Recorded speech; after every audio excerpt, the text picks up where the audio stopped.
ये पुरानी हवेली की कहानी है। गांव से थोड़ी दूर पर एक पुरानी हवेली थी। यह हवेली सैकड़ों साल पुरानी थी और वहां कोई नहीं रहता था। लोग कहते थे कि उस हवेली में भूतों का बसेरा है। कई लोगों ने वहां अजीब आवाजें सुनी थीं और कुछ ने तो डरावनी छायाओं को देखने का दावा भी किया था। कहानी की शुरुआत होती है एक युवक राजेश से। वह एक शहर में पढ़ाई करने के बाद गांव लौटता है। गांव के लोगों ने उसे हवेली के बारे में चेतावनी दी, लेकिन उसे इन कहानियों पर यकीन नहीं था। उसे लगा कि यह केवल अंधविश्वास है। उसने तय किया कि वह उस हवेली में जाकर खुद सच का पता लगाएगा।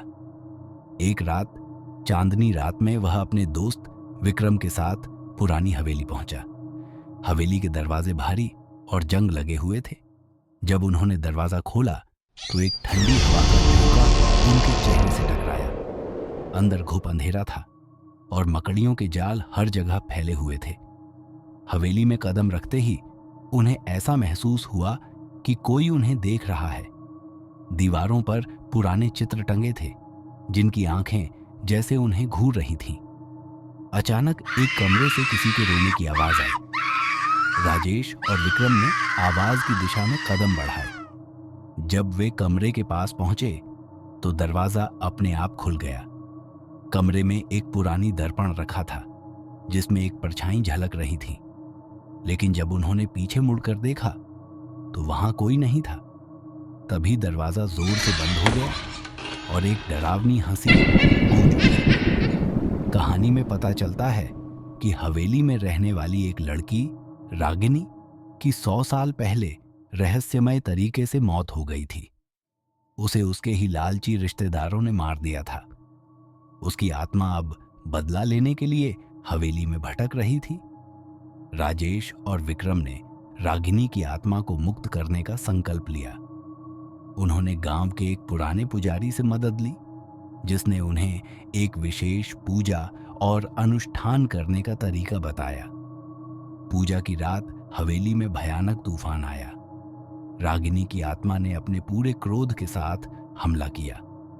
दरवाजे और खिड़कियां जोर जोर से बजने लगीं। हवाओं में उसकी चीखें गूंजने लगीं।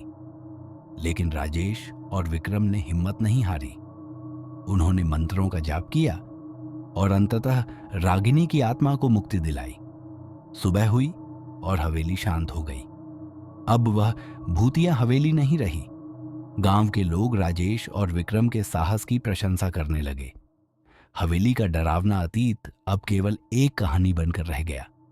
यह कहानी हमें सिखाती है कि डर पर विजय पाने के लिए साहस और दृढ़ निश्चय की आवश्यकता होती है। रहस्यों का सामना करने से ही सत्य का पता चलता है। दोस्तों, एक थी आज के लिए हमारी कहानी यहीं समाप्त होती है। आज की कहानी कैसी लगी हमें कमेंट करके जरूर बताएं। कल हम एक नई कहानी शुरू करेंगे। तब तक के लिए अलविदा।